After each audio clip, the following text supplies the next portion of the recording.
Kalau nggak ada pertanyaan, mulai. Cuman share screen. Oke, bismillahirrahmanirrahim. Assalamualaikum warahmatullahi wabarakatuh. Selamat siang, salam sejahtera bagi kita semuanya. Minggu ke-10 materi pertemuan analisis laporan keuangan. Kita akan mulai masuk ke inti dari pelajaran ini gitu ya. Karena goals dari pelajaran ini adalah teman semuanya mempunyai basic knowledge untuk membuat valuasi perusahaan. Valuasi perusahaan itu akan kita mulai dengan melakukan forecasting atas apa yang terjadi ke perusahaan tersebut beberapa tahun setelah ini. Selama ini yang kita tahu adalah histori dari perusahaan tersebut. Teman-teman sudah mempelajarinya, sudah membuat analisisnya, antara lain business environment and strategy analysis, industry analysis, dan accounting analysisnya.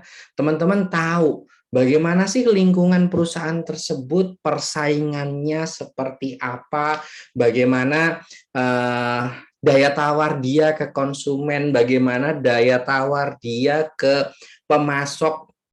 Kemudian sudah tahu juga laporan keuangannya sudah teman-teman analisis, sudah teman-teman recasting untuk mendapatkan gambaran ekonomi yang lebih jelas dibandingkan metode yang dipilih oleh manajer yang kita semuanya curiga kalau itu mengandung bias terkait dengan insentif motif yang dimiliki oleh manajer. Dari laporan keuangan yang teman-teman recasting, teman-teman juga sudah bisa menganalisis financial analysisnya, mengetahui rasio-rasio, bagaimana sih cash flow-nya, benar nggak yang tadi sales-nya benar-benar terkonfirmasi atau tergambarkan di cash flow, dan lain sebagainya. Semuanya itu masa lalu, teman-teman.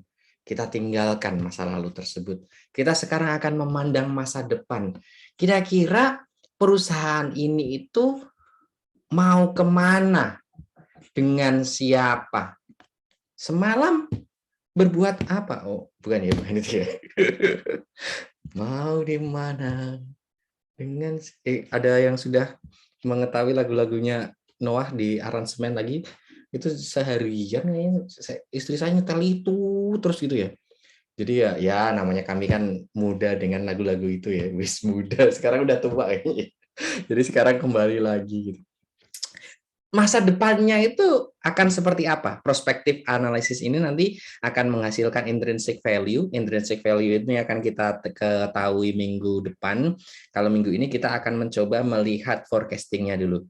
Mas Ilham, ternyata kita 2 minggu berturut-turut ya, hari Sabtu libur ya Mas Ilham ya. Karena kalau Natal tanggal hari Sabtu kan berarti tahun barunya juga tanggal hari Sabtu. Jadi mungkin minggu depannya lagi harus nyusun lagi tuh Mas Ilham. Kan minggu depan udah Kamis ya. Minggu depan Kamis ya Mas Ilham. Berarti minggu depannya lagi berarti juga bukan hari Sabtu lagi. Harus hari yang lain gitu. Oke kan? Nanti dicoba dicari. Padahal saya pengen hari Sabtu ditemenin juga. Soalnya lagi 2 minggu ke depan jadi bujang lokal nih. Anak istri ke pulang Boyolali. Jadi kalau libur-libur nggak ada kegiatan gitu ya, kayak cengok gitu ya. Aduh, cengok bahasa Indonesia apa sih? Apa ya? Apa gabut? Ya, gabut mak dapat duit. Ini kan nggak dapat duit kan? Apa ya? Apa bahasa Indonesia ya cengok itu? Ya itulah. Ini historical. Kemudian kita akan melakukan perspektif analysis. Minggu ini kita melakukan forecasting, minggu depan kita melakukan valuasi. Industry analysis, kita tahu current strategy and source, competitive advantage, and how long can it last. Kemudian dari analisis kita tahu apa yang overstatement, apa yang understatement. Terus kita mencoba menjadikan mereka kita recasting sehingga yang over dan understatement ini lebih sesuai dengan yang seharusnya. Kemudian kita akan mencoba melihat implikasi ke depannya itu akan seperti apa. Kemudian dari financial analysis kita tahu kemarin kalau bisa itu semua perusahaan itu kita weighted atas penerimaan-penerimaan yang berasal dari operasional dan operasional sekaligus yang recurring.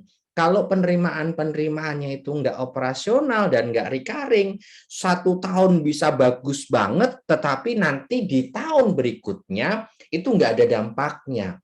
Ya, gitu aja, nggak ada efeknya sama sekali. Makanya kita akan melakukan analisis perkiraan masa depan forecasting yang komprehensif, hampir semuanya kita perhitungkan faktor-faktornya. Kemudian kita akan mencoba melihat apakah ada unrealistic assumption, ada asumsi-asumsi yang kayaknya nggak masuk akal banget deh. Masa sales naiknya segitu banget, tapi kok asetnya nggak nambah? Kalau kita tahu bahwa kenaikan sales itu harus diikuti dengan penambahan aset, at least dari sisi aset lancarnya, working capital. Kalau misalnya dari sisi aset tetap mungkin nggak harus selalu ya, tetapi dari working capital kan harus selalu mengikutinya gitu. Kalau asumsinya itu nggak realistis, lagi-lagi di forecastingnya itu kita juga bisa menyesuaikannya dengan judgement kita. Gitu. Ada 11 langkah forecasting sales, habis itu kita forecasting ATO, dari situ kita bisa menghitung NOE, kemudian salesnya mungkin berubah deh, kayaknya nggak segitu deh. Bisa juga ada revise sales forecast. Contohnya, kalau teman-teman meneliti kimia farma di tahun 2020 awal, mungkin cuma akan memakai data historis untuk sales forecast-nya. Kemudian 2020 ada pandemi, ada penugasan untuk vaksinasi, ada penugasan untuk pengadaan alkes dan lain sebagainya. 2020, 2021, teman-teman akan melakukan yang namanya disebut sales forecast revision-nya ini, direvisi lagi. Kemudian ada kita memforecast profit margin, kemudian bisa dikalkulasi net operating profit after tax-nya. Kemudian dari situ kita akan melakukan forecasting lanjutan kalau misalnya ada other operating income, unusual item misalnya tiba-tiba kayak perusahaan batubara 2021 dapat rezeki yang nggak jadi nyana-nyana, harga batu baranya naik tinggi banget. Mungkin ini dari operating karena pasti penjualan, tetapi ini nggak setiap tahun terjadi, teman-teman. Kenaikan harga batu bara di atas $50 per ton itu nggak setiap tahun terjadi. Makanya itu perlu dilakukan penyesuaiannya juga. Dari situ kita akan mendapatkan free cash flow, duit sudah net operating profit after tax sudah dipakai membayar pajak dapat labanya sudah dipakai juga untuk penyesuaian net operating asetnya, sudah dipakai untuk membeli aset, ya duitnya buat apa lagi? Cuma bisa dipakai untuk dua hal, didistribusikan kepada shareholder atau didistribusikan juga kepada shareholder. Forecast net dividend payout, kemudian calculate net payment to the debt. Ada yang aneh dengan urutan langkah 6 dan 7 ini?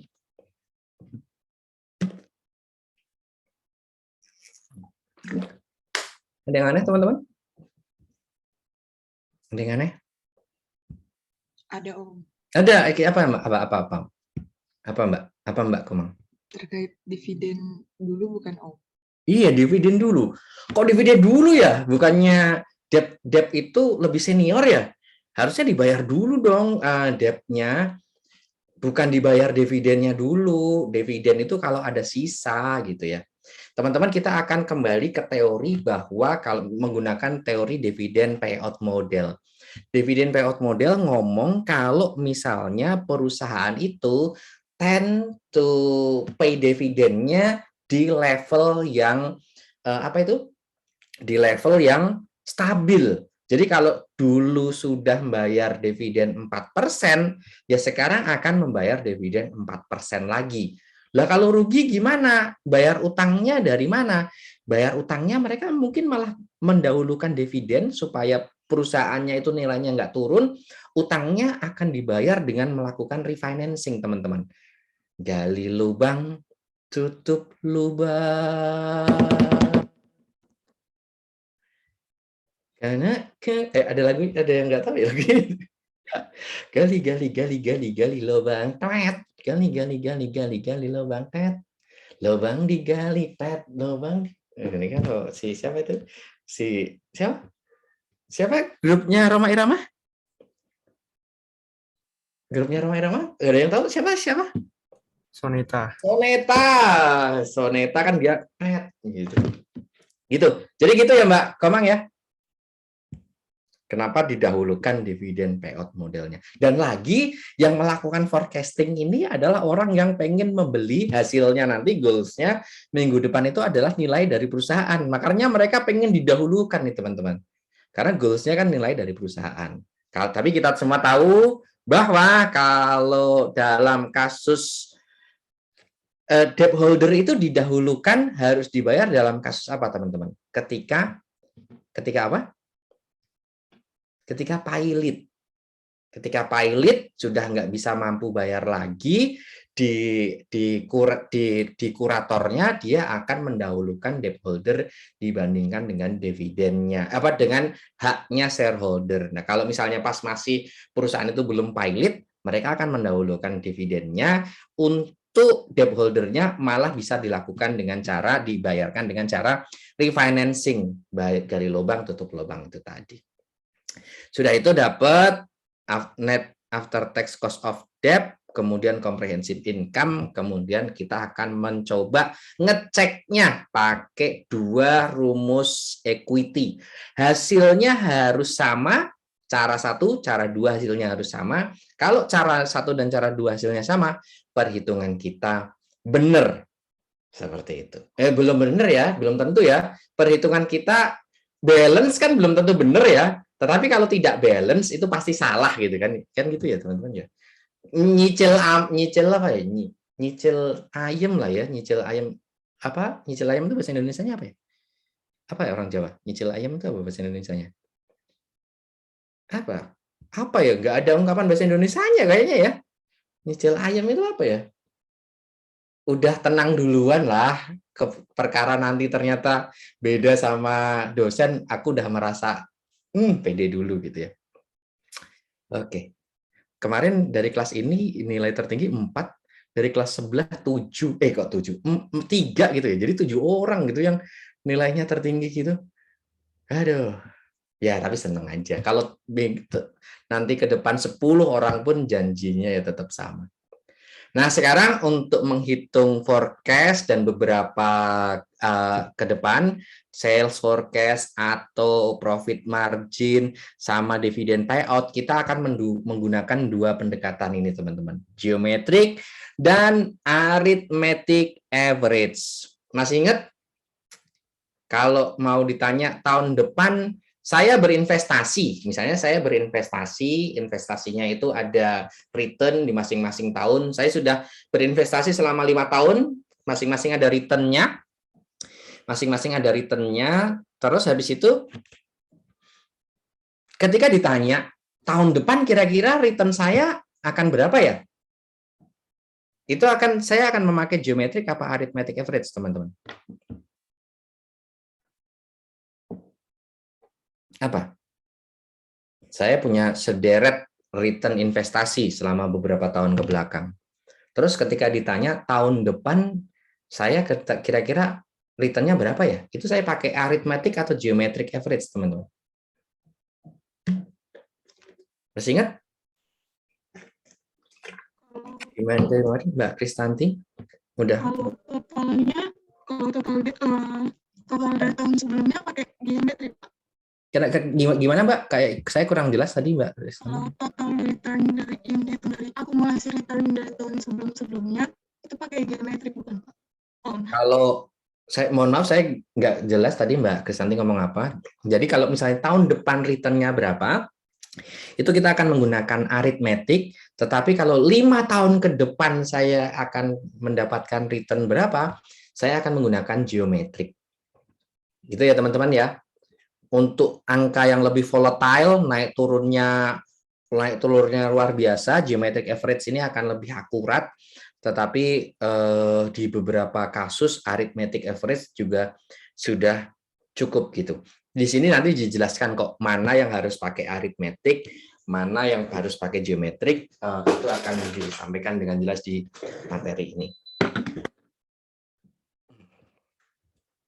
Coba dibuka. Sales.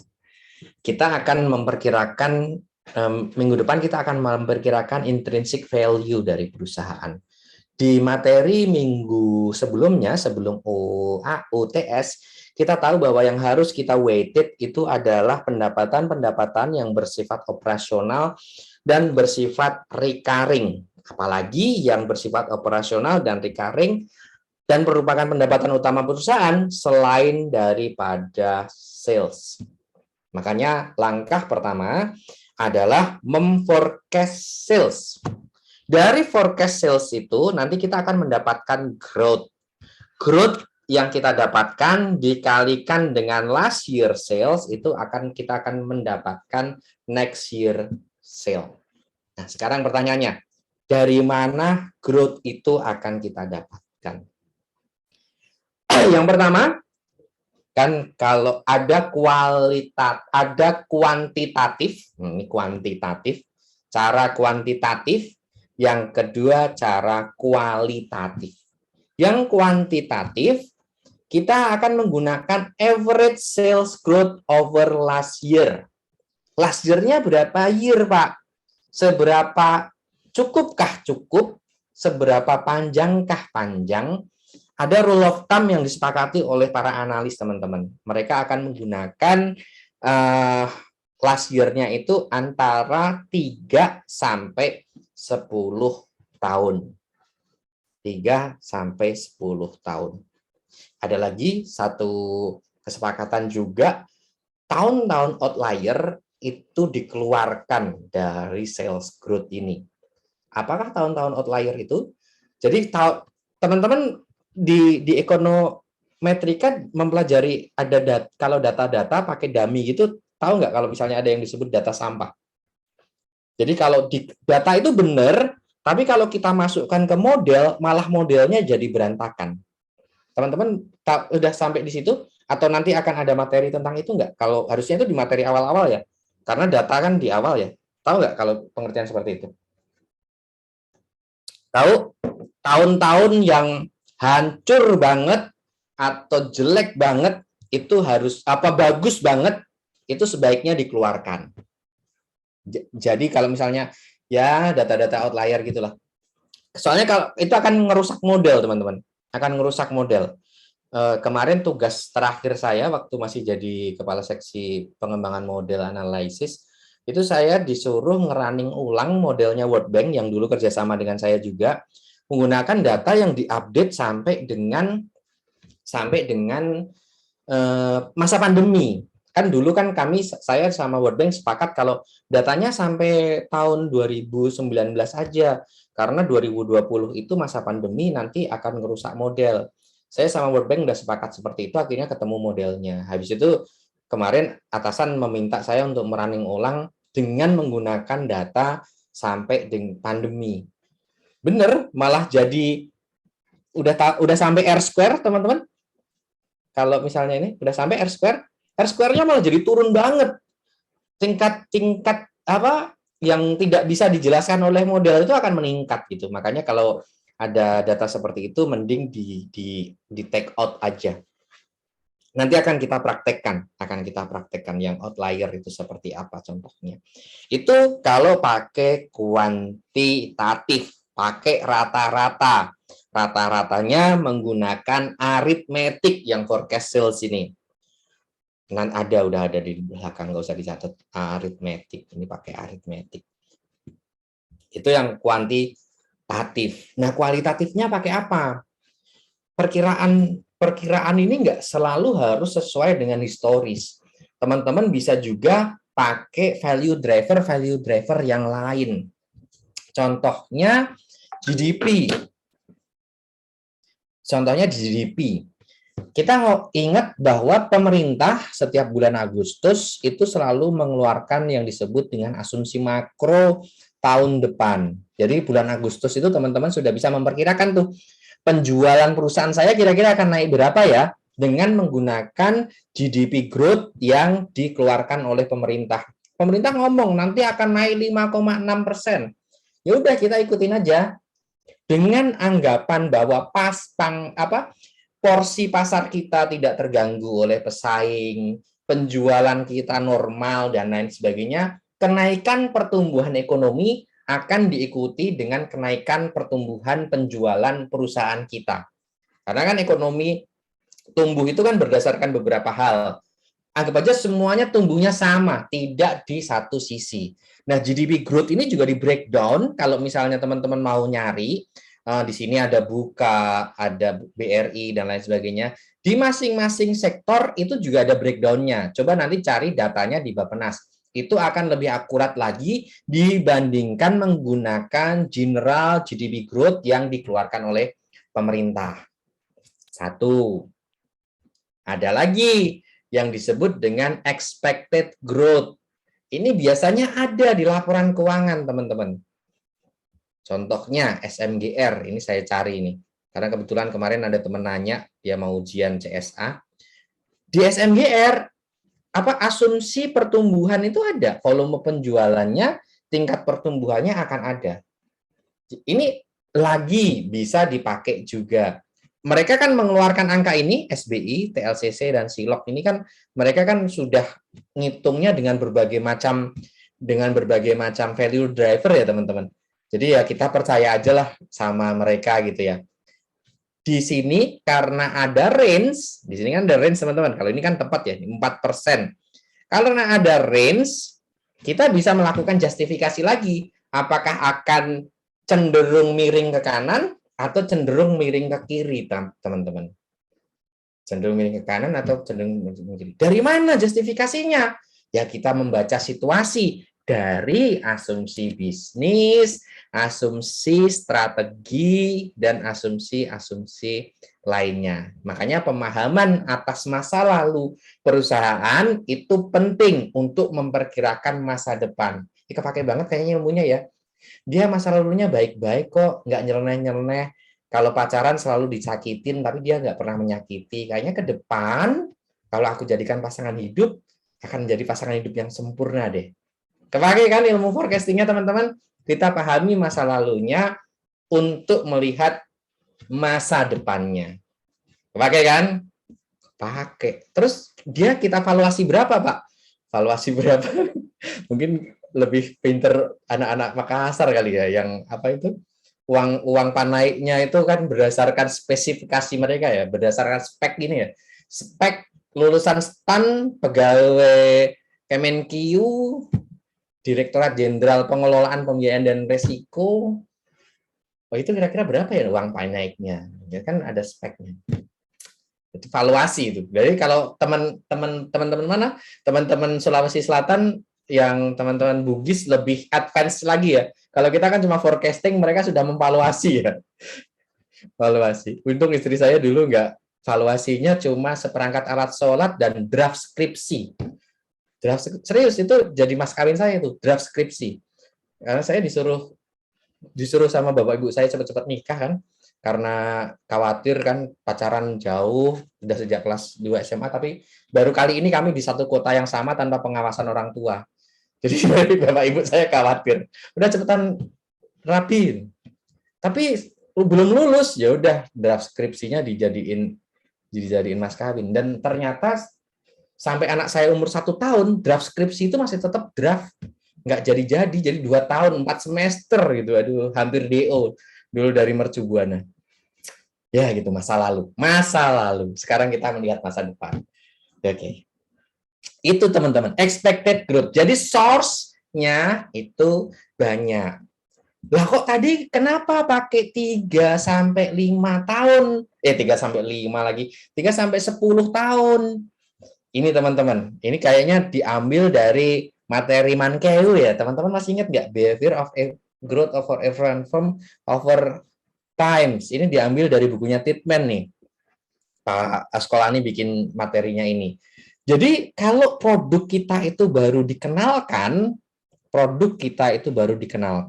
kita akan menghadapi dua kemungkinan. Booming banget, atau nggak laku banget, teman-teman. Atau nggak laku banget. Benar nggak? Produk kita baru dikeluarkan. Kemungkinannya dua itu. Booming banget, atau nggak laku banget. Booming banget, haus.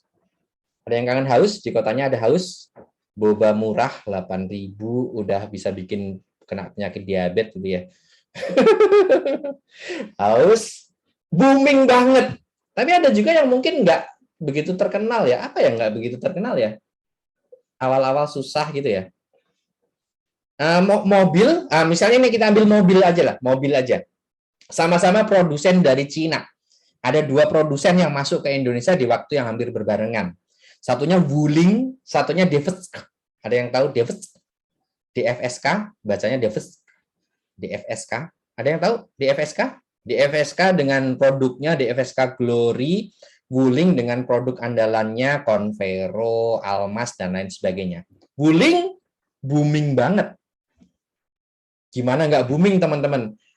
Wuling Almas itu speknya Chevrolet Captiva. Jadi di Cina itu mereknya Chevrolet Captiva, tetapi dijual ke Indonesia dengan merek Wuling Almas. Barangnya sama. Harganya jauh banget, 300 jutaan. Bisa dapat voice comment, bisa dapat pokoknya hampir semuanya, you name it, you got it lah. Yang mungkin membuat banyak orang berpikir itu cuma merek yang ditempelkan aja. Wuling. DFSK Glory, apakah speknya jelek? Speknya bagus, teman-teman. Speknya bagus banget. DFSK Glory itu juga bagus. Apa itu line assist, pokoknya beberapa teknologi terkini udah disematkan di sana. Tetapi karena pendekatannya yang berbeda, DFSK nggak terlalu berani berinvestasi pabrik dan lain sebagainya di Indonesia, orang lebih percaya kalau saya beli Wuling karena dia udah mendirikan pabrik di Indonesia, dia nggak akan langsung pergi gitu. Tetapi di FSK karena masih berpikir-pikir nanti memberikan nggak, orang-orang akan ingat dengan masa lalu produk Cina yang dijual, habis itu langsung pergi gitu. Ada yang pernah ingat motor Jialing? Ada yang pernah ingat motor Jialing? Ada yang pernah ingat HP Nextcare ya? Apa Nextcare? Apa HP dulu? Nexian, HP Nexian. Ada yang masih ingat? Udah sekarang udah hilang lagi kan? Padahal dulu itu HP Nexian yang ada TV-nya itu luar biasa banget menurut saya. Itu pendekatannya sama. Wuling booming dia nggak terlalu. Tetapi sekarang kenaikannya sudah mulai. Dia dengan strategi ikut dengan berbagai macam acara. Di sini orang mulai jenuh. Akhirnya akan stabil di angka 3 sampai 10 tahun itu tadi. Oke. Sekarang tadi kalau ini pakai cara kuantitatif yang pertama. Kalau kualitatif yang harus perhatikan apa kira-kira ya? Prior year sales. Tahun lalu bagus nggak sih? Kalau kita mau ngomong tahun depan naiknya hampir 2 digit, kita harus mempunyai base yang bagus dulu, teman-teman. Atau base yang jelek banget. Kok bisa base yang jelek banget akan membuat kenaikan sales yang luar biasa di tahun depan? Ada yang bisa menjelaskan?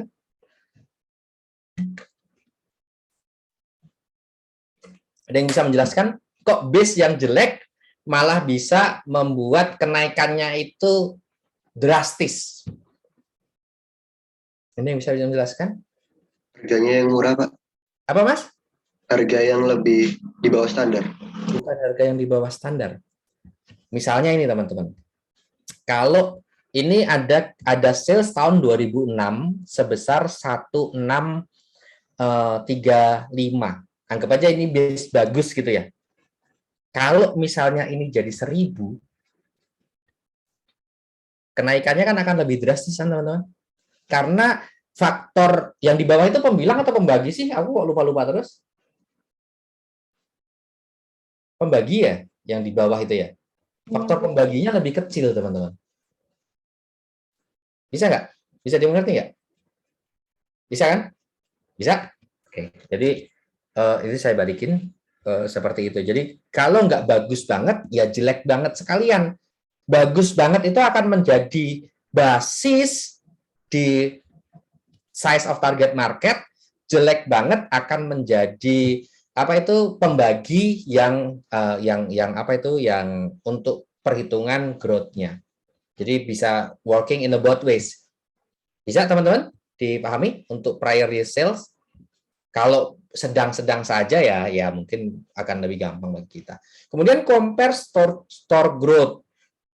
Penjualan itu akan selalu disesuaikan dengan channelnya, teman-teman. Kalau channel penjualannya tetap, ya mungkin kenaikannya nggak akan signifikan. Tetapi kalau misalnya channel penjualannya itu ditambah, mungkin akan menjadi signifikan sales-nya. Contohnya Alfamart dan Indomaret, yang kayaknya kalau saya pulang kampung ke Boyolali, itu kok tiba-tiba nambah aja ya. Dulu di sini kayaknya belum ada, sekarang ada aja. Bisa jadi itu akan menambah penjualan dia. Kalau size marketnya lagi-lagi bisa diperluas. Kalau size marketnya nggak bisa diperluas, kita tahu bahwa pertumbuhan channel penjualan ini akan malah memakan existence pelanggan yang sudah ada gitu. Kemudian penjualan juga akan selalu berkaitan dengan acceptance of new product lines. Jadi kalau misalnya kita mengeluarkan produk baru, ini udah stagnan nih. Produk lamanya sudah stagnan semuanya. Habis itu keluar produk baru. Berarti kan di sini ada satu kurva terbentuk lagi, mulai mungkin dari atas gitu ya. Baru dia melandai lagi. Dua kurva ini ketika digabungkan kan berarti kan akan membuat suatu kurva mungkin di titik sini ya, di titik sini gitu melandai lagi gitu ya. Seperti itu teman-teman, bisa dipahami bagaimana acceptance of new product akan mempengaruhi sales forecast kita. Marketing plans, gimana sih pengennya jualannya? Marketing plans, pricing strategi, sama competitor behavior nanti mungkin akan menjadi satu paket karena ini saling berkaitan satu dengan yang lain. Kalau kita pengen berjualan dengan ekspansif, strateginya, pricingnya kita turunkan sehingga mungkin mengurangi profit margin kita, tetapi akan menaikkan sales kita, dan kompetitor mungkin belum terlalu beradaptasi baik dengan marketing plans kita, baik dengan pricing strategi kita, ataupun baik dengan new product kita. Ketika dia belum beradaptasi, berarti ceruk pasar kita akan lebih gede dibandingkan dengan ketika mereka sudah mulai mengeluarkan produk yang berarti bisa menjadi substitusi produk daripada produk kita gitu teman-teman. Expected state of economy, kalau ini gampang banget. Dulu di Mankeu teman-teman sudah dipelajari bahwa ekonomi itu akan selalu mempunyai siklusnya. Dari resesi menjadi ekspansi, booming, resesi lagi, di bottom, ekspansi lagi, booming, selalu akan ada di siklusnya.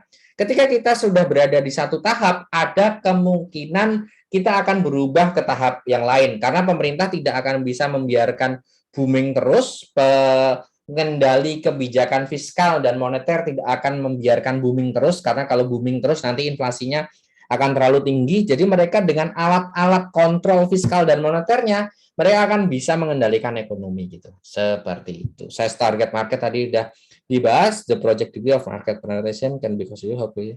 Ini juga sudah dibahas dengan market plan dan strateginya. Ada pertanyaan sebelum contoh menghitung?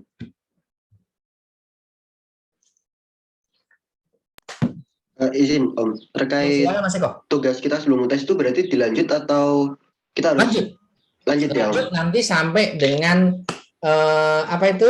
valuasi. Mas Eko kemarin SCBP sudah sampai valuasi ya? Iya Om, nah ini saya izin bertanya Om, kan itu ada kuantitatif dan kualitatif, apakah kita hanya cukup satu atau dua harus dua ya Om? Pakai pakai yang metode ini. Jadi nanti kan teman-teman kan akan melakukan forecasting ya. Forecastingnya itu di minggu depan akan menjadi share price-nya. Jadi itu yang akan tugasnya sampai di situ. Trade in Om, yang grow atas sales-nya Om. Apa Kan Mas? itu sales grow atas sales-nya atau G-nya itu kan kita bisa pakai kuantitatif yaitu tahun-tahun sebelumnya atau kualitatif dari GDP. Nah, yang saya tanyakan itu berarti cukup satu ya Om? Cukup satu. Cukup satu dengan backup pembenaran kenapa Mas menggunakan itu. Baik, izin Om bertanya juga. Terkait bagaimana cara kami itu ICBP, di mana itu ada hubungannya dengan GDP, di mana GDP rumusnya adalah CIGNX. Nah, ada di konsumsinya. Nah, ICBP fokus di konsumsinya, yang mana kompetitor itu kan pasti banyak yang masuk ya Om di dalam konsumsi. Apalagi di pandemi gini, kompetitor khususnya konsumsi itu pasti UMKM merebak gitu Om. Nah, otomatis grow atas ICBP itu bisa aja turun gitu Om. Nah, bagaimana kami bisa menentukan G-nya atau persentasenya dengan data kualitatif itu ya Om? Atau cukup dengan mempersamakan aja dengan berapa persentase GDP-nya atau bagaimana? Oke, sebentar saya coba cek di Bappenas. Kalau sebentar ya Mas, saya lagi buka ini, lagi buka ada enggak?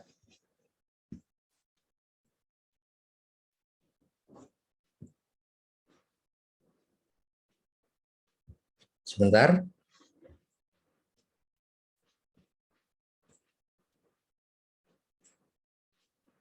Indikator, oke nggak ada, sebentar.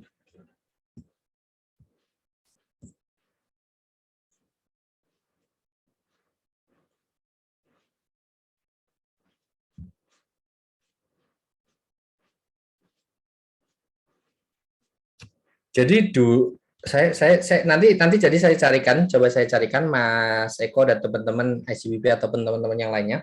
Dulu saya pernah membuat perkiraan pertumbuhan dengan value driver utama. Jadi Bappenas itu mengeluarkan data masing-masing sektor itu pertumbuhannya berapa. Jadi kalau misalnya kan dia udah dipecah-pecah ya Mas ya. Di GDP kan ada yang berdasarkan klasifikasi itu, tetapi ada juga GDP berdasarkan klasifikasi sektor di Bappenas itu. Nanti saya coba cari di sektor konsumsi atau industrinya ICBP itu perkiraannya berapa. Jadi itu akan lebih valid dipakai dibandingkan 5, sekian persen angka globalnya. Nanti saya coba carikan.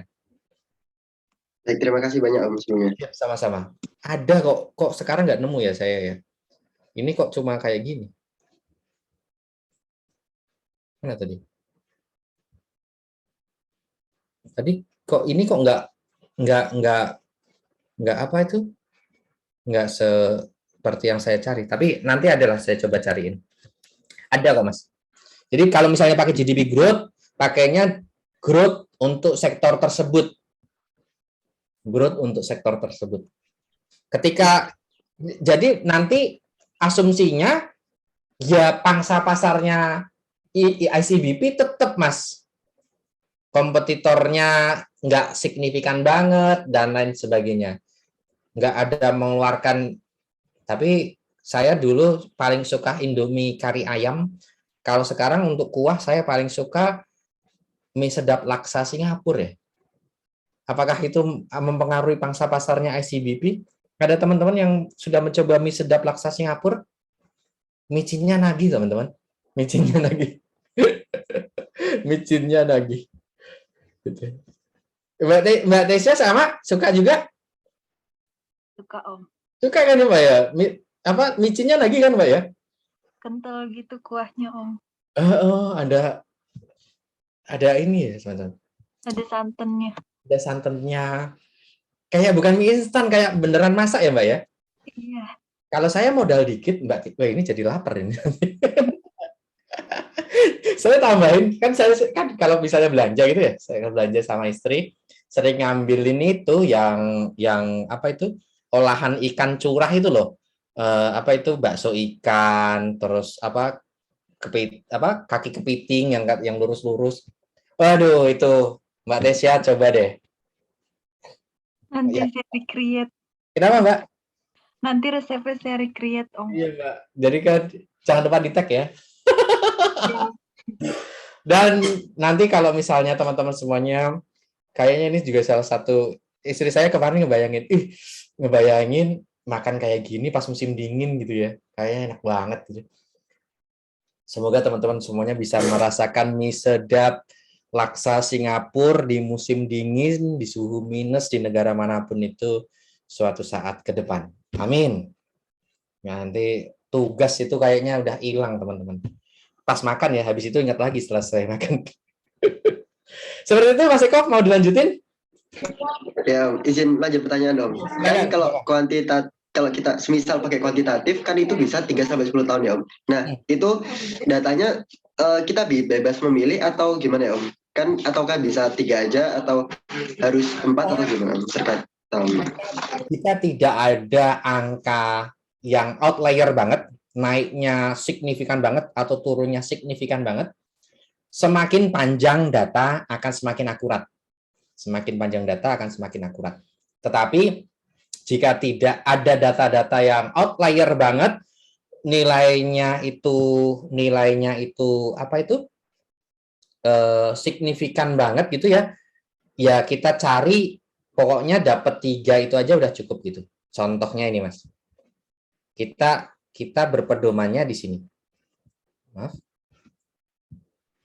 Kita pedomannya di sini. Kita pedomannya di sini, Mas Eko. Jadi growth itu akan cenderung stabil. Kita langsung ke contoh kasusnya VBA aja ya, biar lebih gampang menjelaskan ke Mas Eko dan teman-teman semuanya. Boleh Om. Oke. Jadi ini ada kasus VBA. Teman-teman sudah download semuanya?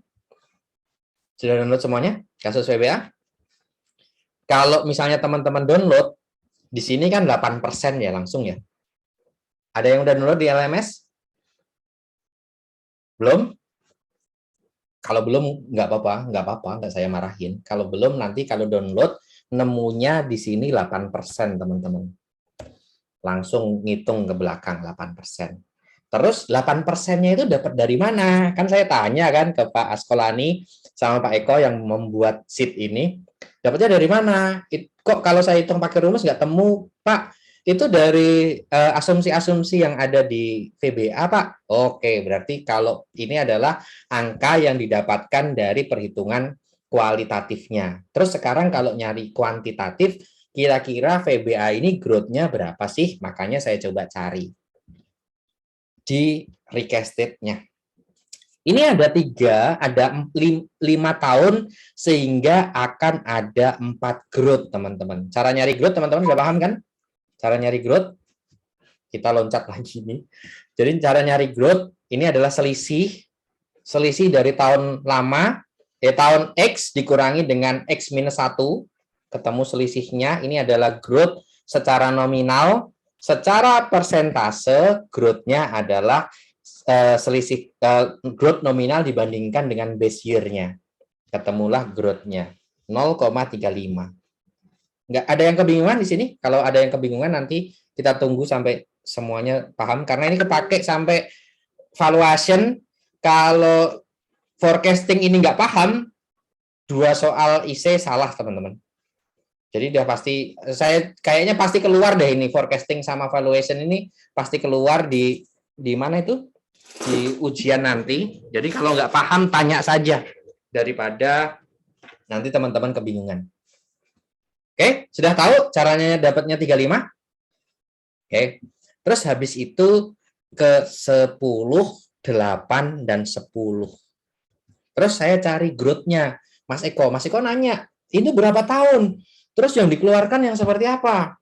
Terus saya lihat, teman-teman perhatiin, rumus saya, growth-nya ini cuma sampai 2008 saja, teman-teman.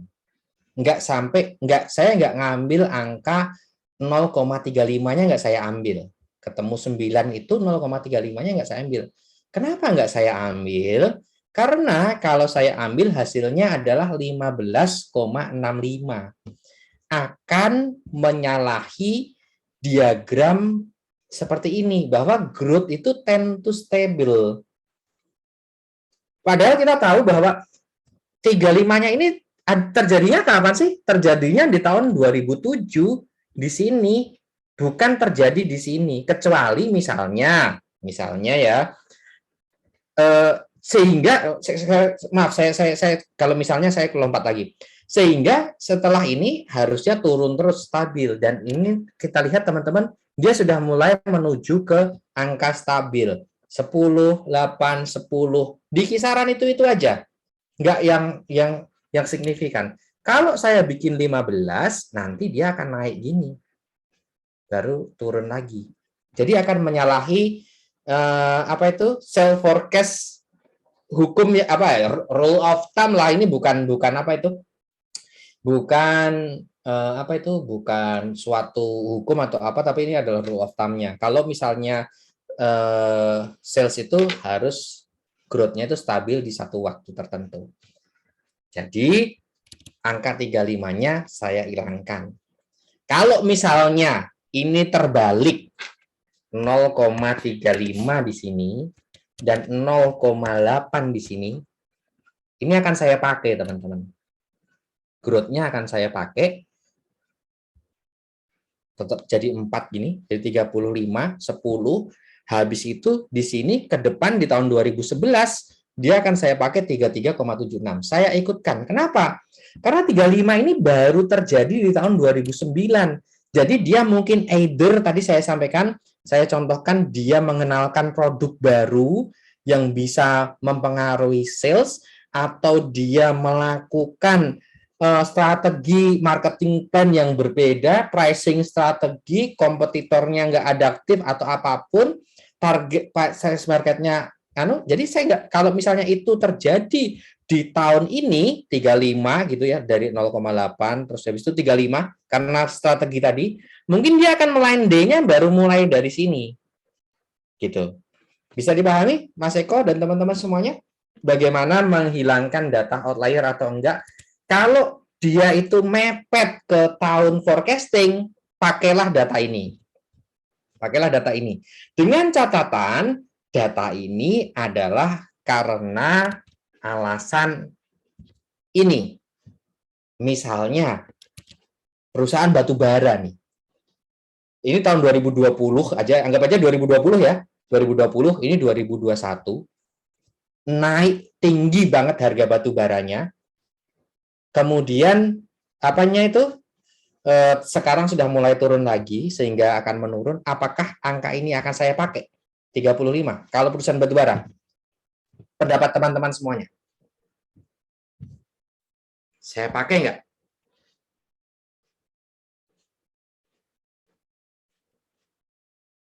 Saya pakai nggak? Nah, Om. Enggak. Kenapa enggak, Mas Eko? Batu bara kan monopoli, Om. Otomatis kompetitor aja dia nggak ada, Om. Jadi itu bisa merusak data yang sebenarnya itu nggak ada, kayak nggak ada hubungannya sama marketing plan atau change in pricing atau kompetitor behavior-nya itu, yang akhirnya datanya itu ya nanti ngerusak data lainnya yang itu cuma sebenarnya itu udah kepake di tahun-tahun sebelumnya gitu, strateginya sama ataupun yang sama gitu. Oke, outlier seperti itu bisa dihilangkan. Kalau misalnya sales yang seperti itu, teman-teman bisa lebih menaruhnya di langkah-langkah berikutnya, either itu revise sales forecast atau forecast any other operating income, unusual item. Jadi nanti dimasukkannya di situ. Tetap kita capture itu kenaikannya, tetapi bukan di forecast sales-nya. Oke? Kan tetap matters. Duit banyak apa? Istilahnya apa sih? Cash rainfall ya di sini ya. Tiba-tiba dapat duit banyak gitu ya. Ya gitu. Oke. Tadi untuk sales forecast di sini dapat, maka ini saya rubah lagi, nanti bingung lagi. Nah ini kalau misalnya seperti ini, jadi makanya enggak saya ikutkan, dapatnya 9%. Itu kalau pakai kuantitatif. Kita rubah jadi 9 gitu ya.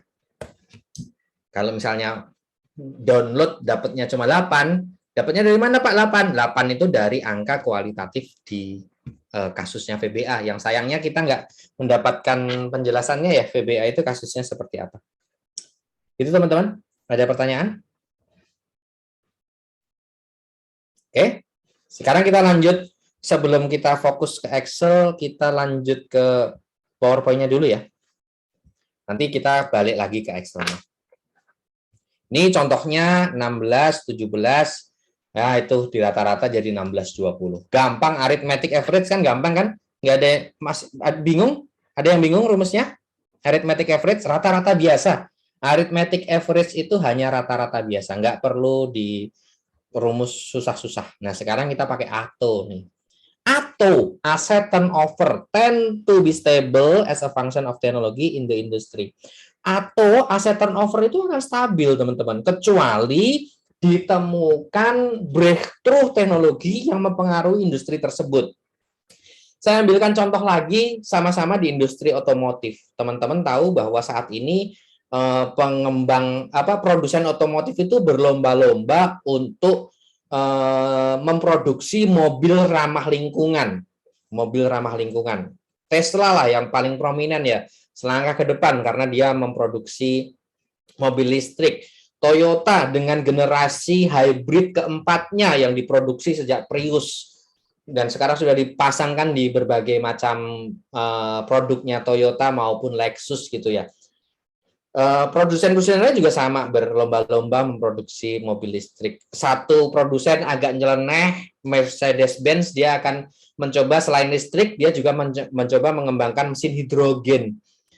Itu akan membuat atonya akan berubah di suatu atau jangka waktu tertentu. Nanti ketika sudah jenuh, dia juga akan kestabil lagi, teman-teman. Nah, semuanya akan jenuh pada waktunya. Jadi harus selingkuh dong, Om. Enggak, jangan. Kita maintenance. Biar nggak jenuh, kita maintenance dengan cara ini, teman-teman. Marketing plans, dan lain sebagainya. Tends to stable, yang atau habis itu tend decline and then stabil. Sama. Kemudian revise sales forecast. Nah, kalau atau ngitungnya pakai geometric average operating sales dibagi dengan operating asset, kita akan mendapatkan asset turnover ratio. Asset turnover rasionya itu dibagi pakai geomin. Geomin ini gampang. Mana tadi? Geomin itu ini contohnya 154, 153. Nikmat ujian pakai Excel mana lagi yang kamu dustakan? Karena kalau pakai kalkulator geomin itu susah. Tinggal gini sayang. Sayang, teman-teman.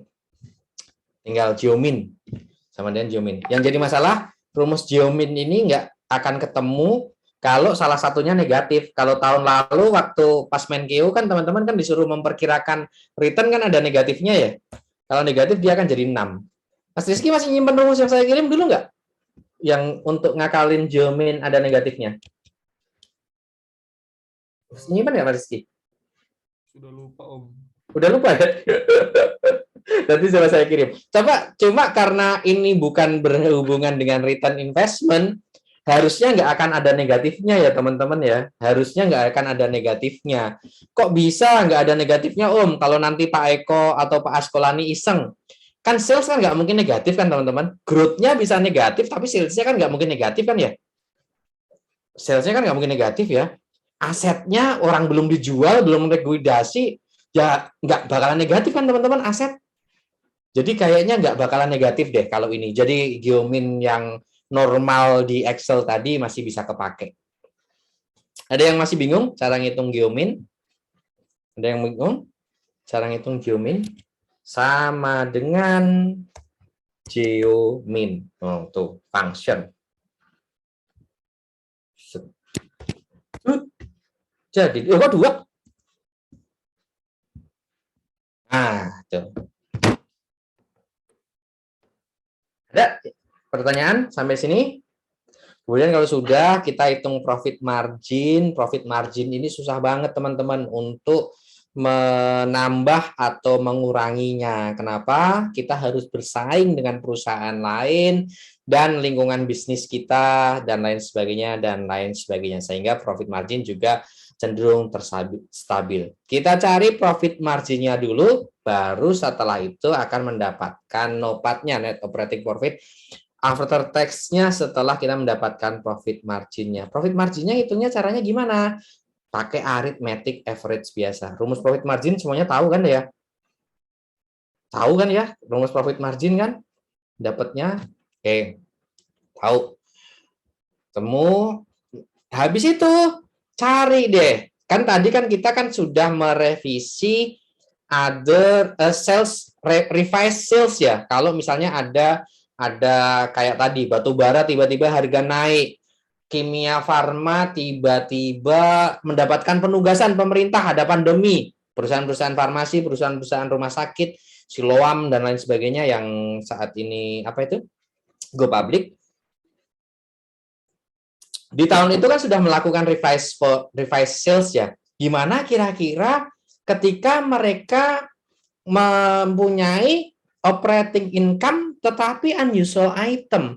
Operating tapi mungkin tidak recurring. Suatu saat mungkin jual aset karena asetnya sudah tidak produktif. Atau suatu saat, kemarin masih ingat contohnya operating yang non-recurring? Musibah teman-teman. Musibah, kebakaran, dan lain sebagainya. Terus musibah kebakarannya kita perkirakan di tahun keberapa, Om? Emang kita bisa memperkirakan musibah ya? Enggak harus di tahun keberapa, teman-teman. Tetapi kan nanti kan goals-nya ini kan tadi kan sempat ada yang nanya kan ini sampai yang nanya tadi kelas sudah kan di sini kan ada terminal value ya. Pokoknya di salah satu sini ini kita bisa masukkan mitigasi risiko kita jika ada suatu peristiwa itu akan akibatnya seperti apa ke perusahaan. Dimasukkan di tahun apapun sepanjang timeline ini bisa, teman-teman. Itu contohnya. Kemudian dapat duitnya sudah dipakai untuk beli aset, kan dapat duit ya, ini nopat kan dapat duit kan ya. Udah dipakai bayar pajak, udah dipakai untuk beli aset, terus duitnya dipakai apa lagi teman-teman? Kalau perusahaan mempunyai uang namanya free cash flow, itu dipakainya untuk kedua hal. Masih ingat dulu di Menkeu free cash flow itu didistribusikan ke siapa?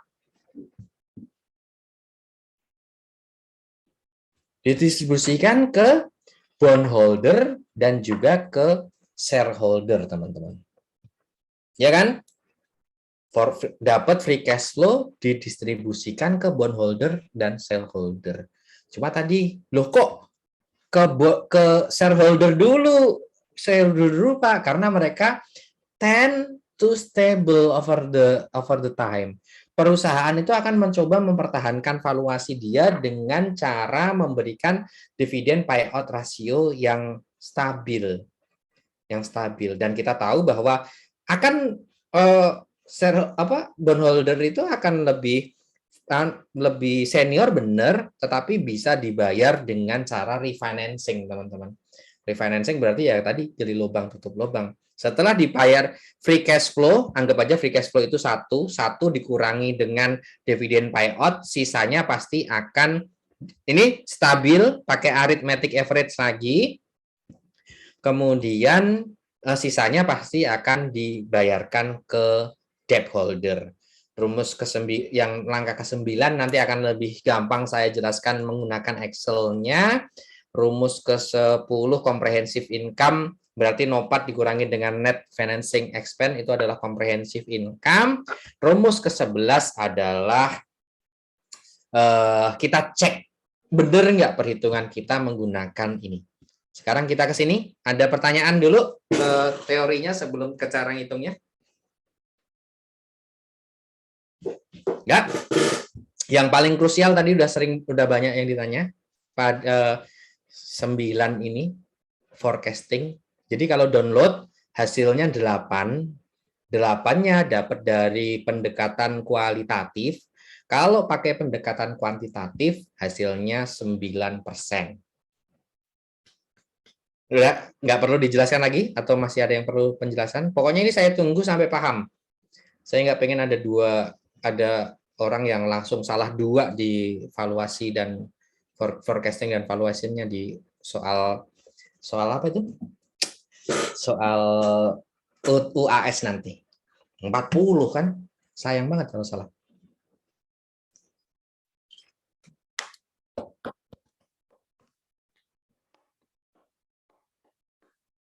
Jangan lupa cek soalnya. Di kelas ini kebetulan nggak ada, tapi kalau di kelas sebelah ada yang lupa nggak mengerjakan soal nomor 3, padahal pilihan ganda dan soal nomor 1, 2 IC itu bener, dia paling banyak bener, karena pilihan ganda cuma salah 3. Sempat bikin pantun lagi buat saya, tapi dia lupa untuk mengerjakan soal nomor 3, coba. Aduh, sampai saya WhatsApp, kan ngelihat kayak gitu ya, takutnya kalau nggak ke-scan atau apa, nggak fair kan kayaknya. Mas, ini beneran nggak ngerjain soal nomor 3, soalnya nomor 1, 2 bagus, ABC-nya cuma salah 3, kok sayang banget nggak anu.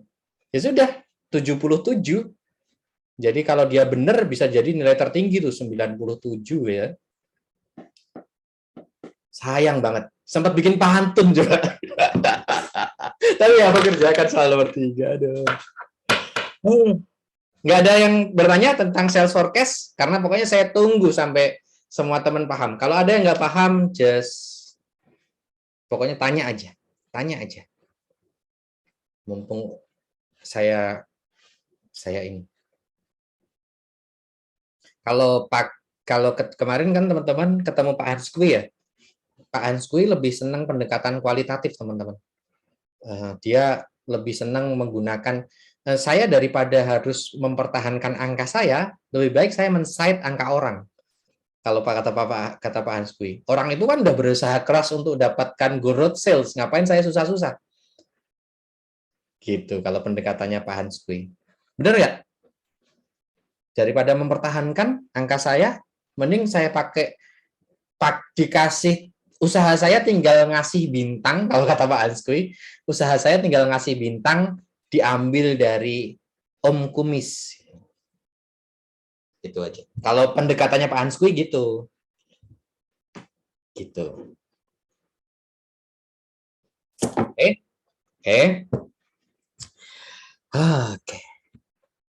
Dan namanya juga data ya teman-teman. Kita kan memperkirakan masa lalu dari data itu kan ada keterbatasan ya. Jadi kalau pendekatan yang sudah memweighted selain masa lalu dan juga beberapa hal ini tadi, kan di-weighted juga ya ini ya. Beberapa hal ini semuanya diperhitungkan, itu akan lebih bagus dibandingkan cuma satu kuantitatif saja. Tetapi karena ini soal, saya pengen membuat contoh kasus, saya pengen mencoba mendapatkan membuat pendekatan lain, maka 9 adalah angka yang saya ambil. Nggak ada pertanyaan di 9? Nggak ada pertanyaan di 9? Oke. Nggak ada pertanyaan di 9, kemudian kita forecast atau pakai geomin. Kok di sini? Atau pakai geomin. Ini atonya, aset turnovernya ketemu geomin dari di sini semuanya. Loh, Om, tadi kan nggak ngikutin salesnya di apa itu di tahun 2007 kan nggak diikutin salesnya. Kok 2006 2007 atonya diikutin? Ada yang mau bertanya seperti itu? Ada yang mau bertanya seperti itu?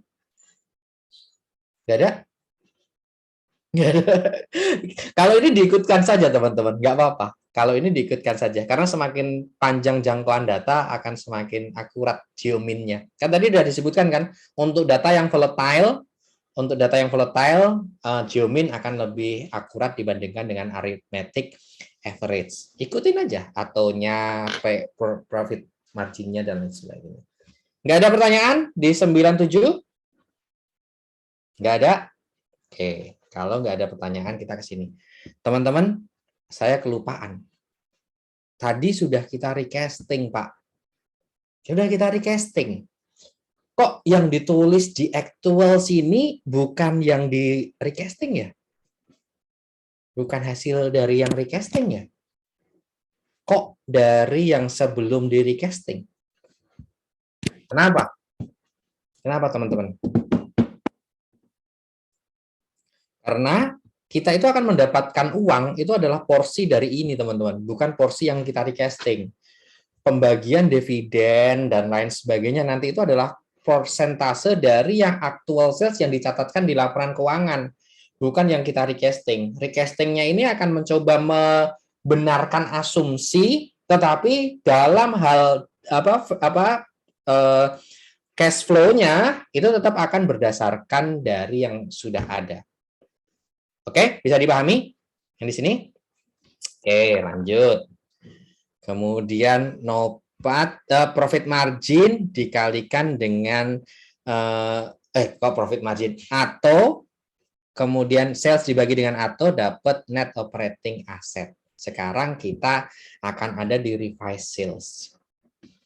Ketika teman-teman memperkirakan Kimia Farma, anggap aja 2020-2021 itu tetap aja 9%. Terus kita nge-capture pendapatannya itu yang karena pandemi ini kan berkah kan teman-teman bagi Kimia Farma. Mereka mungkin banyak dapat bonus itu karyawan Kimia Farma. Jadi ya seneng nggak seneng ya, mungkin seneng dapat duit banyak, tetapi nggak seneng keluarganya jadi mungkin ada 1-2 orang yang terkena penyakit gitu ya. Terus 1.000, jadi anggap aja 2020 Kimia Farma itu dapat kenaikan penjualan 1.000. Ini tetap aja teman-teman hitung 9%, tetapi 1.000-nya kita tambahkan di sini teman-teman. Nah, kalau misalnya ada di sini 1.000, rumusnya kita tambahin ini. Jelang 4%. Sales kan pasti yang karena tidak setiap tahun terjadi, tetap kita capture. Sales itu tetap akan diikuti dengan kenaikan aset, pasti working capital dan lain sebagainya kan pasti akan mengikuti teman-teman. Tetapi orang yang membaca laporan analisis teman-teman semua akan paham kalau oh iya naiknya tetap diperkirakan 9%, ini dianggap suatu peristiwa yang nggak sustain, jadi di capture dengan cara lain. Oke? Ketahuan? Oke, saya ando ya teman-teman ya, biar nanti nggak bingung ya. Soalnya tapi kalau misalnya ada revised sales forecast itu akan seperti itu. Kemudian profit margin di sini cara ngitungnya sama, ketahuan di rata-rata terus 10, kemudian dapat deh nopatnya. Sama kalau misalnya dapat operating income, karena other operating income ini tidak selalu diikuti dengan kenaikan aset, ini dicatat saja di sini, tetapi nanti nggak akan ngikut ke tempat lain seperti tadi, seperti sales. Kalau sales kan pasti diikuti dengan kenaikan aset ya teman-teman. Tapi other operating income ini tidak selalu ngikut ke value driver lainnya, itu mungkin nggak akan naik atau turun gitu. Jadi dia kalaupun ada kita biarkan aja, nggak nyambung ke rumus lain. Punya duit nopat terus dipakai buat bayar pembelian cash. Ini dari 306 ke 351 kan kita membeli aset sebesar 345 ya teman-teman ya. Change in NOA. Jadi duit kita kurang 20. Nah, ini free cash flow-nya kurang minus 20. Kemudian kita estimasi estimasi dividen payout. Dividen payout-nya ini nggak ada hitungannya di Excel ini. Dapatnya dari mana 4%? Dapatnya dari laporan keuangannya VBA, teman-teman. Jadi kalau misalnya di sini sudah 4, ngikut aja 4% terus gitu. Oke. Ketemu dividen payout-nya 13. Lah, punya duitnya untuk beli cash aja kurang, kok bayar ini? Berarti kita perlu refinancing untuk dividen sebesar kekurangannya 13. Dividennya debt-nya akan nambah sebesar, utangnya akan nambah sebesar 33 untuk memenuhi kedua hal ini. Oke, sekarang kita jelaskan di langkah ke-9 yang saya sampaikan akan lebih gampang dijelaskan di Excel. Dimulai dari cost of debt. Masih ingat WACC? Cost of capital yang berasal dari 3 source utama, cost of debt, cost of preferred share, dan cost of common share. Masih ingat? WACC? WACC. Weighted average cost of capital. Masih ingat? Masih Om. Oke. Sekarang ini 5%. 5%-nya di sini. Tapi teman-teman kalau cari di laporan keuangan, cost of debt-nya gimana? Cost of debt-nya tinggal pakai ini, pakai rata-rata tertimbang. Misalnya mempunyai utang 1.000, kemudian 200-nya itu obligasi dengan kupon 7%, 800-nya pinjaman komersial ke bank dengan bunga 6%. Maka cost of debt-nya berapa? Pakai rumus ini, teman-teman. Sama dengan 0,2. Ada yang tahu asalnya 0,2 dari mana? 200 dibagi 1000. Oke, 200 dibagi 1000, porsi dari utang obligasi dikalikan dengan kosnya, sama di bawah porsi dari utang bank dikalikan dengan kosnya. Jangan lupa dikalikan dengan 1 dikurangi Teks. Jangan lupa dikalikan dengan 1 dikurangi teks. Tuh. Cost of debt. Tahu kan cara nyari cost of debt kan? Kalau misalnya ada 2 pinjaman gini, obligasi kalau masih harus nyari lagi pakai YTM, rumusnya pakai sama dengan rate, tinggal diisi semuanya dan lain sebagainya. Oke? Oke, semuanya teman-teman, ada yang belum tahu cara nyari cost of debt? Nanti sih WACC masih akan kita bahas di satu materi di minggu kedepannya lagi ya. Jadi minggu depan valuasi, minggu depannya WACC ya kalau berdasarkan RPS ya. Tenang saja. Oke, gimana tadi? Nih, 5% opening debt balance dari tahun X adalah closing debt balance dari tahun X minus 1. 1779 itu dari tahun sebelumnya, tutup di tahun di 1900 akan menjadi nilai dari opening debt balance di tahun X berikutnya. Di 179 ini paham? Paham? Paham? Ada yang masih bingung? Di 1779, kalau di sini kok hitungannya kok nggak pas ya? Ini kan karena sudah aktual ya teman-teman, jadi kita ambil aja. Kalau forecast kan kita pakai rumus ya. Di aktual kan mungkin ada strategi ketika dihadapkan ke designated source of financing dan lain sebagainya yang akan mempengaruhi pertumbuhan utang, sehingga di sini ya ini yang sudah terjadi. Tetapi ketika kita memperkirakan ke depan ya kita pakai rumusnya. Sudah tahu 1901 1779, pokoknya yang menjadi closing di sini akan menjadi opening di sini. Itu rumusnya. Kemudian cost of debt 5% dikalikan dengan openingnya, kemudian closingnya berapa? Closingnya itu adalah sudah bayar berapa ditambah dengan opening dikurangi ditambah lagi maaf. Ini opening ditambah dengan cost-nya dikurangi yang sudah dibayar. Jadilah closing.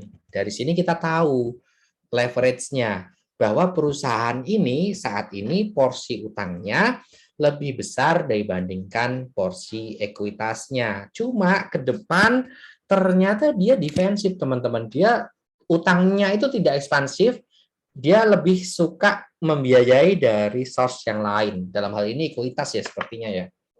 Seperti itu. Oke. Comprehensive income akan kita dapatkan dari NOPAT yang dikurangi dengan debt.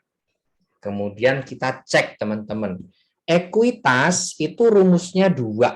Aset dikurangi liability, itu sama dengan equity. Rumus yang kedua adalah closing equity sama dengan opening equity ditambah dengan income dikurangi dengan dividen. Hasilnya harus sama. Kalau hasilnya beda, berarti salah. Kalau hasilnya sama, nyicil ayem. Belum tentu benar. Kan benernya nanti di atasnya kalau itu. Pertanyaan? Ada pertanyaan? Ada pertanyaan? Ya, silakan. Berarti yang tadi untuk mencari closing debt itu yang cost of debt-nya itu jadi interest ya? Yang mana, Mbak? Yang calculate cost of debt yang net financing after tax. Yang ini? Iya, itu jadi interest-nya ya? Interest-nya, benar sekali. Interest yang harus dibayarkan. Terima kasih, Om. Oke, siap. Opening bunga pokoknya dikalikan dengan cost-nya. Benar, interest yang harus dibayarkan. Ada lagi?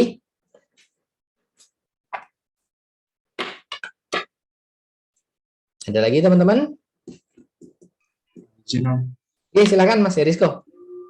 Itu yang payment ada minus 33 ya Om, beda sendiri. Itu artinya kan ini ya Om, FCF-nya itu nggak mencukupi buat bayar dividen atau bagaimana? Jadi gini, dia kan tadi kan laba bersihnya, Nopat anggap aja kita anggap laba bersih lah ya. Anggap aja kita anggap laba bersihnya. Kan laba bersihnya kan dipakai kan ini kan punya duit, laba bersihnya kan adalah 325. Tetapi laba bersih itu kan harus diikuti bukan, jangan laba bersih karena Nopat beda dengan laba bersih ya. Nopatnya ini kan harus dipakai untuk membeli aset yang di sini kan ya Mas Yerisko ya. Siap Ya. Mas Yerisko? Dipakai untuk membeli aset yang di sini. Nopatnya itu kan dipakai untuk membeli aset untuk menunjang sales-nya itu. Seperti itu. 325 perubahan NOA, perubahan net operating assetnya ternyata 345. Jadi untuk beli aset aja kurang sebenarnya. Untuk beli aset aja sebenarnya kurang 20. Tetapi si manajer karena dividen payout ratio itu cenderung stabil dan dividen payout ratio itu adalah dihitung dari persentase Nopat, Mas, bukan persentase dari free cash flow. Dipahami Mas Erisko? Ya. Dipahami dari dibayar dari persentase Nopat ini, maka ini harus dibayarkan sebesar 13. Nah, karena untuk bayar aset kurang 20, untuk bayar apa itu? Dividen masih butuh 13, makanya dia perlu nambah utang nih di sini. Dia sama sekali nggak bayar utang, tetapi dia malah nambah utangnya.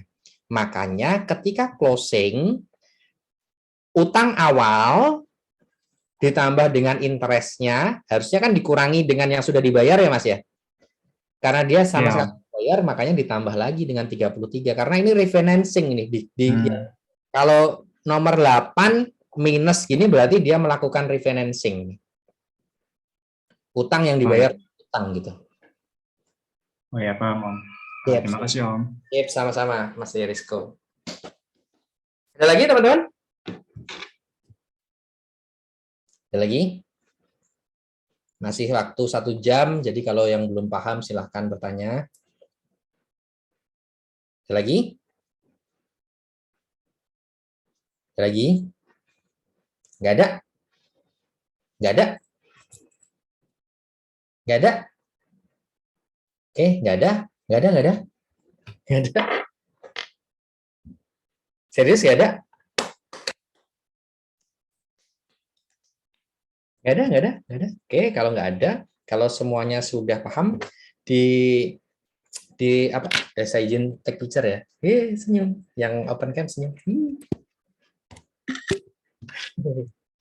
Mbak Zahra baru benerin jilbab, udah saya selesai. Untuk menghargai Mbak Zahra, senyum Mbak Zahra.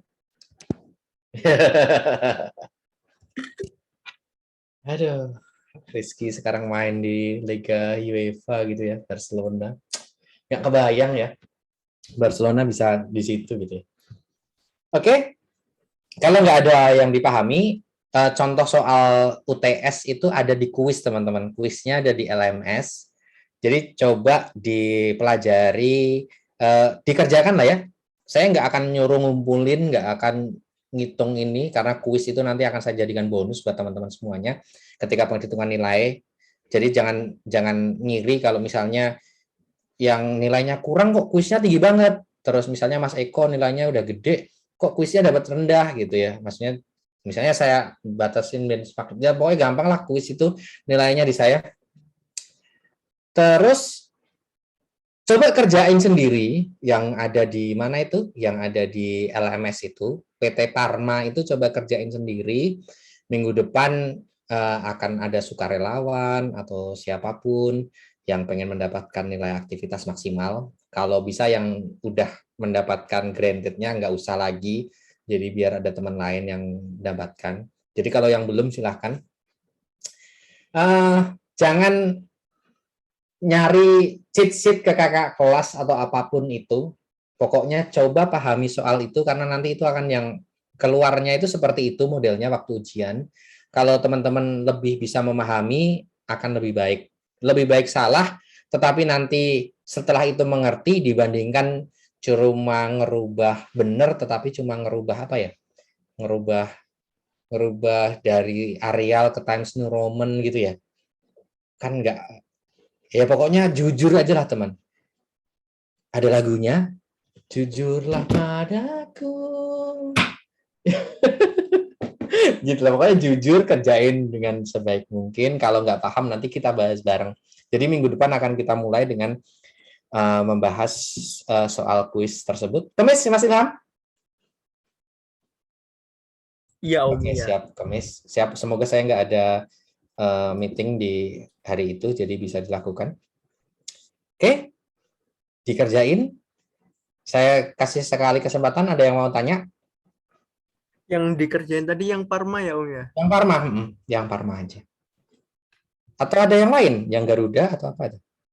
Yang Parma aja lah, yang Parma aja.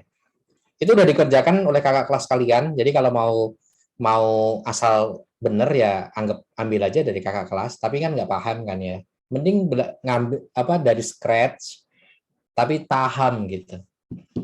Kan kalau ujian kan nggak mungkin dikasih laporan keuangan kan? Ya cuma value driver utama gitu. Menang lah Mas lawan Malaysia. Tapi nggak tahu apakah menangis atau menang beneran gitu. Nah, nggak kuat bener ya nonton timnas itu ya. Dulu meskipun kita sering kalah, tapi kalahnya kan di final gitu ya. Ada lah euforianya gitu. Aduh, sekarang aja bisa sampai semifinal aja kayaknya prestasi gitu. Makanya yang masih muda-muda perutnya belum offset kayak saya, tolong latihan yang benar. Kalau saya udah offset gitu ya, stamina cuma 1 menit gitu ya, bar staminanya itu langsung gitu. Jadi ya sudahlah. Itu semoga semuanya tetap sehat. Gak ada yang nanya? Gak ada yang nanya? Gak ada? Gak ada, benar. 1 jam berarti biar saya nggak korupsi, 1 jamnya dipakai untuk ngerjain kuis ya. Waduh, kalau padahal nanti langsung pergi semuanya. Cuma kan kalau dilihat rekamannya, saya nyuruhnya ngerjain kuis. Oke, terima kasih atas segala perhatiannya. Mohon maaf atas segala kekurangan. Ada yang bingung di pengerjaan dan segala macamnya, silahkan tanya, PM, dan lain sebagainya. Wassalamualaikum warahmatullahi wabarakatuh. Salam sejahtera, selamat siang, sehat semuanya. Bye. Waalaikumsalam warahmatullahi wabarakatuh. Terima kasih Om. Terima kasih, Om.